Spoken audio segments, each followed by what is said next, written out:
Hola, mi nombre es Diego Grifón, soy profesor investigador en el Instituto de Zoología y Ecología Tropical de la Universidad Central de Venezuela.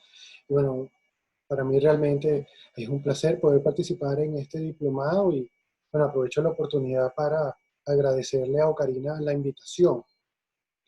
Permítanme compartir la presentación con ustedes para poder comenzar.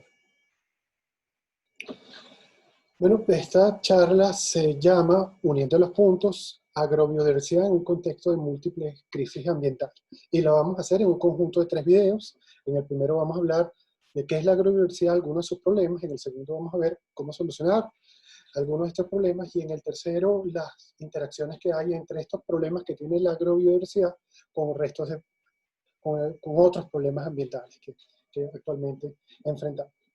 Mire, yo quiero comenzar esta charla con este cuadro que no porque considere que es particularmente bonito desde un punto de vista estético, sino porque la primera vez que lo vi me llamó la atención, pero no pude identificar inmediatamente por qué me llamaba la atención.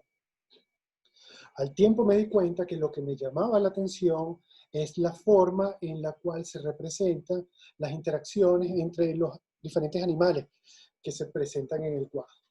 Por ejemplo, presten atención a la mirada que existe entre el león y este caballo. Tomen en cuenta que el león es un depredador y el caballo podría ser una potencial presa. Sin embargo, es una mirada, podríamos decir, embobada, como se aprecia como una suerte de enamoramiento que no tiene absolutamente nada que ver con lo que hemos visto en infinidad de documentales sobre la naturaleza, por ejemplo, en las sabanas africanas, de cuál es la forma en que se comportan los leones. En este sentido, este cuadro representa una visión idealizada de la naturaleza, que presenta una suerte de armonía, orden, lo que se conoce como el balance de la naturaleza. Y quiero comenzar por aquí porque creo que la noción de balance de la naturaleza es algo importante que nos permite entender algunas cosas significativas. En específico, este cuadro representa cómo estos animales disfrutan la música de Orfeo. Se dice que inclusive las plantas bailaban al oír esta música. Significativamente, para el argumento que quiero elaborar aquí, fue Orfeo quien entregó la agricultura a los humanos. La noción del balance de la naturaleza puede ser rastreada hasta, por lo menos, hasta la Grecia antigua, en donde se fundamentaba esta noción en la regularidad de ciertos aspectos de la naturaleza, de ciertos ciclos. Por ejemplo, las estaciones, y estas se vinculaban con el viaje anual de Perséfone al inframundo, al Hades. Ahora ustedes pueden pensar, bueno, ¿y por qué nos están hablando nosotros aquí de estos dioses olvidados y de estos mitos sin sentido? Bueno, la noción del balance de naturaleza es algo actual que se encuentra y actúa en cada uno de nosotros. Está presente en nuestra cosmovisión y en nuestra cosmogonía.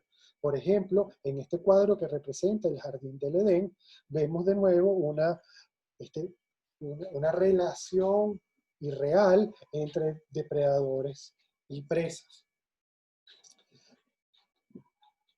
Posteriormente, en la patrística, la noción de balance de la naturaleza se transformó. Para los griegos existían mecanismos detrás de esta noción. En la patrística, esta pasó a ser explicada por la acción de la divina providencia. Posteriormente, en la escolástica, incorporando importantes elementos aristotélicos, esto se termina configurando como una visión ordenada del mundo y, por lo tanto, clasificable. Dentro de los elementos de esta visión está la existencia de lo que se llamaba como la gran cadena de los seres. O sea, es la creencia de que los seres pueden ser caracterizados y ordenados en una secuencia de los más simples a los más complejos. Ahora, Esta visión no solamente involucra una comprensión de cómo son las entidades que se encuentran en la naturaleza, sino es propiamente una visión del mundo ciertamente idealizada, pero que se intentó llevar a cabo. Por ejemplo, en bellos jardines como este que aparece aquí representado, ¿verdad? Vemos que este jardín también es una representación ordenada de la naturaleza. Y quien mejor planteó esto, lo que quiero yo mostrarles aquí, fue André Lenotre, quien era el jardinero de Luis XIV, del Rey Sol, que fue quien diseñó y ejecutó los jardines de Versalles, y él decía que estos jardines eran una forma de imponer orden en la naturaleza. Un orden que se concebía que ya existía, que estaba, y, por ejemplo, en la presencia de la propia escalera de la naturaleza. Que era una forma de comprender la naturaleza, él representaba como un esquema ordenado que en última instancia era el plan de la creación. Y sobre todo, se planteaba que esto era inmutable. El orden era inmutable y los elementos que formaban parte de este orden también lo eran. Y de hecho, las personas que intentaban estudiar la naturaleza, describirla y clasificarla, lo hacían con el propósito explícito de comprender la obra del creador y de esta manera comprender la mente del creador. Bueno, esta noción, la noción de la escalera de la naturaleza, llegó a un abrupto fin con la teoría de la evolución por selección natural de Darwin. Esto significó el fin de la gran cadena de la noción de la gran cadena de los seres. Sin embargo, si ustedes tienen amigos taxónomos, sean botánicos, zoólogos, y si ustedes, tomando en cuenta esto que acabamos de decir, aprecian cómo se relacionan con la naturaleza, cómo la comprenden, se van a dar cuenta que elementos de esto sobreviven. Sin embargo, Darwin no se pronunció sobre la noción del balance de la naturaleza, y de alguna manera se interpretó como que la selección natural de una forma soterrada era el mecanismo que producía este balance. Quien sí se pronunció fue Wallace. Planteó, bueno, el hecho de que evidentemente la presencia de fósiles eliminaba la posibilidad de una escalera de la naturaleza compuesta de entes inmutables. Pero también da el traste con la noción del balance de la naturaleza. Porque ciertamente a nosotros nos parece que existe un balance en la naturaleza. Miramos por nuestras ventanas y vemos la naturaleza, por ejemplo, el Ávila, y nos parece que siempre ha sido el mismo. Sin embargo, esto se debe a la ventana de tiempo en el cual nosotros experimentamos nuestras vidas. En esa ventana de tiempo parece que el Ávila siempre ha sido el mismo, pero desde el punto de vista de un tiempo evolutivo, lo que ha hecho es cambiar. Porque en realidad, en la naturaleza, la única constante es el cambio. Sin embargo, la noción de que la naturaleza se encuentra en una especie de equilibrio estable en este balance está en nuestras cabezas y se proyecta de múltiples formas. Una particularmente importante es en cómo nos relacionamos con el resto de la naturaleza. Un buen ejemplo de esto es esta imagen que vemos aquí. Esta imagen representa el típico paisaje agrícola moderno, contemporáneo, de agricultura industrial de revolución verde. Vemos que es un paisaje uniforme, compuesto fundamentalmente de rectas paralelas, pero representa sobre todo un paisaje descontextualizado.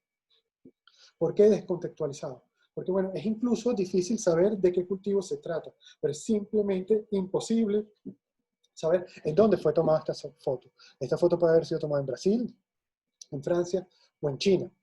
Es decir, es un paisaje agrícola que desconoce el contexto ecológico en el cual se encuentra. Esta forma de realizar agricultura trae consigo una serie de consecuencias. Permite hablarle de algunas. Esa forma de hacer agricultura se basa, su ideal es esto que aparece aquí, un sistema lineal, donde la energía que está en el sol pase en la mayor proporción que se pueda a las plantas. El sistema tiene por fin la cría de animales, de las plantas a los animales y finalmente al ser humano. De esta manera, cualquier biodiversidad extra que se incorpore al sistema es entendida como una merma en su eficiencia y por lo tanto se elimina. Bueno, esta forma de concebir los sistemas agrícolas, es decir, los agroecosistemas, es interesante, pero se encuentra con el problema que los ecosistemas en realidad son como lo que aparece abajo, son sistemas complejos, es decir, son sistemas que están compuestos de múltiples elementos que interactúan de múltiples formas. Tomemos, por ejemplo, el caso de este áfido. Este áfido se alimenta de esta planta, que por cierto es la misma planta que hay aquí arriba, pero este áfido a su vez es el alimento de estos organismos que están aquí. Por lo tanto, vemos que en este sistema hay mecanismos internos de regulación de las densidades poblacionales, es decir, de la cantidad de áfidos que hay. Ahora, la cuestión es que en algún momento estos dos sistemas entran en contacto. Y cuando esto pasa, nada impide que este áfido entre aquí. Ahora, en este sistema sobresimplificado ecológicamente, no existen mecanismos internos de regulación poblacional. Por lo tanto, el áfido no tiene depredadores y tiene una fuente prácticamente infinita de alimentos, lo que hace que su población crezca y crezca de forma exponencial, generándose lo que llamamos una situación de plaga. Y en ese contexto, la única forma de solucionar ese problema es utilizando agrovenenos, lo que trae consigo una serie de consecuencias de las cuales vamos a hablar. Pero a este punto, yo lo que quiero es señalar que los elementos de los que estamos hablando en el sistema de arriba es lo que se conoce como la agrobiodiversidad. ¿Y qué es la agrobiodiversidad?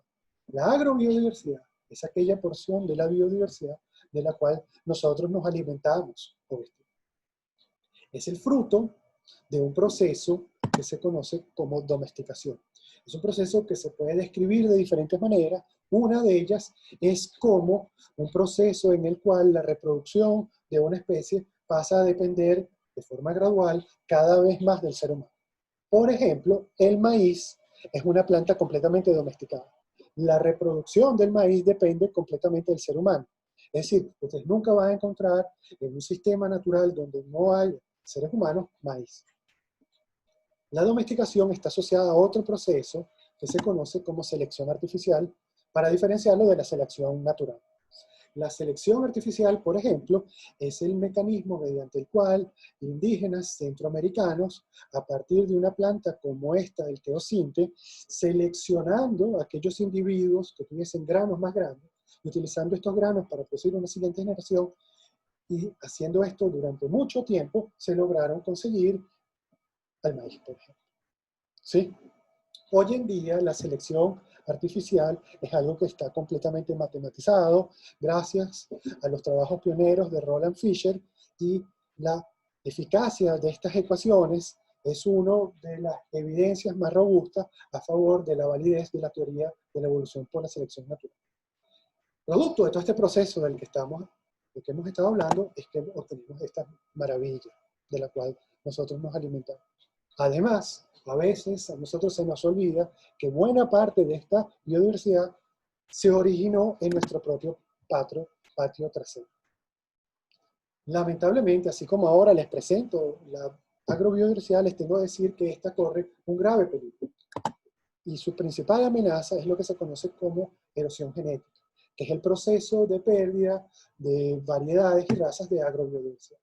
Esto se debe fundamentalmente al proceso de uniformización que ha llevado consigo la agricultura industrial moderna, la agricultura convencional.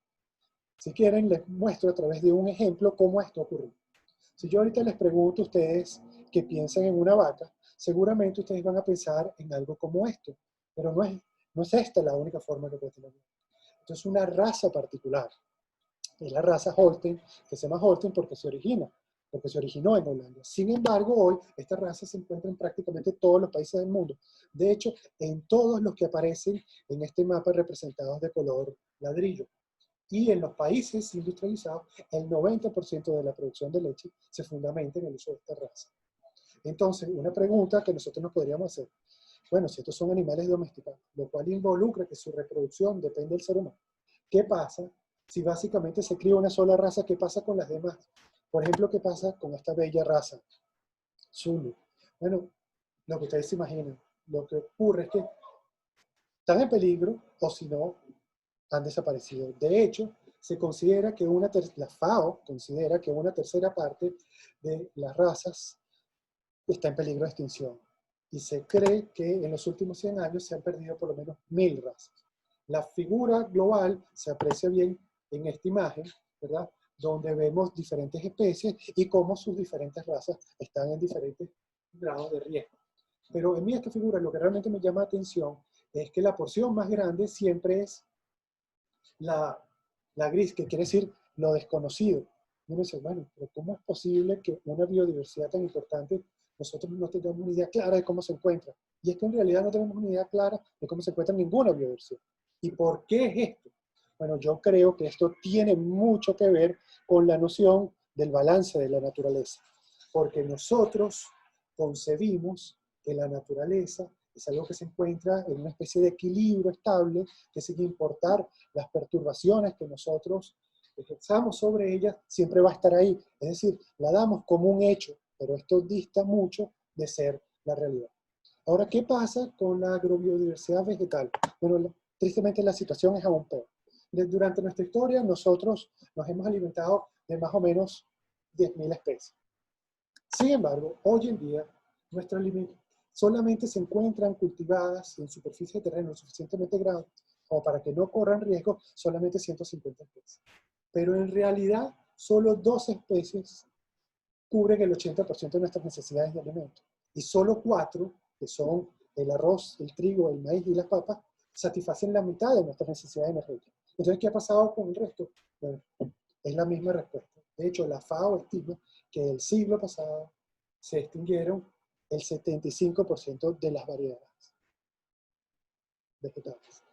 Lo que ocurre es más o menos esto que les voy a presentar en este momento. Bueno, para inicios del siglo XX, en 1903, se comercializaban de forma abundante, por ejemplo, de melón, 338 variedades. 80 años después, solamente se comercializaban de forma abundante 27. Esto es erosión genética. Entonces, ustedes pueden decir, bueno, esto es, y no hay que subestimar esto desde un punto de vista, una lástima. Es algo sumamente triste desde un punto de vista gastronómico. Y es algo peligroso desde un punto de vista nutricional. Pero los peligros que esto involucra trascienden esto que les voy a decir. Déjenme mostrarles un ejemplo. Fíjense, hoy en día, la producción de cambur, de bananas en el mundo, se fundamenta en un 80% en una sola variedad, la variedad Cavendish. Esta se siembra en monocultivos, como el que apreciamos ahí, y ha surgido una raza de un hongo que acaba con esta variedad. Ahora, como se siembra en monocultivos, y dado las particularidades de este cultivo, estos monocultivos son muy homogéneos genéticamente. Por lo tanto, que un individuo se enferme significa que todos se pueden enfermar. Y de esta manera, en este momento, el 80% de la producción mundial, imagínense lo que esto significa, el 80% de la producción mundial de cambur se encuentra en peligro. Ustedes dirán, wow, aquí se aprecia claramente lo peligroso que es depender para nuestra alimentación de pocas variedades. Y ustedes dirán, bueno, esto es algo que nos va a dar una lección y que más nunca lo vamos a hacer. Bueno, no es necesariamente así el caso. Porque antes de la variedad Cavendish, la producción de cambur en el mundo dependía de otra variedad, llamada Michel. Esa variedad fue arrasada por otra versión de este mismo hongo, que invadió todo el planeta. De hecho, son todos los sectores que aparecen en ese mapa de la imagen representados en azul, que son las áreas del mundo donde se cultiva el ganado. Y esa primera raza del hongo arrasó con la producción. ¿Y qué se hizo? Se sustituyó con otra, la Cavendish. Ahora, en este momento, bueno, digamos, mejor, para el año 2000, esta nueva variedad, la raza tropical 4 de este hongo, se encontraba en el sudeste asiático. Sin embargo, hoy en día ha avanzado y de hecho ha llegado hasta nuestra frontera. De esta manera nos damos cuenta del peligro que involucra depender de una base estrecha genética para nuestra alimentación. Ahora, ¿qué podemos hacer? Bueno, hay múltiples cosas que podemos hacer que las vamos a abordar en los 2 siguientes videos. para terminar este video, les quiero decir que hay una cosa muy sencilla que nosotros podemos hacer y que tiene que ver con nuestra alimentación. Es acertado incluir y sustentar en gran medida nuestra alimentación en nuestros platos tradicionales y en los ingredientes que involucran esos platos tradicionales, porque típicamente son ingredientes autóctonos que típicamente involucran el uso de variedades ancestrales. Ahora, porque, ¿qué es lo importante aquí? Porque lo importante aquí es reconocer que comer es un acto ecológico. Pero para reconocer esto hace falta ver las interacciones que involucra el acto de comer.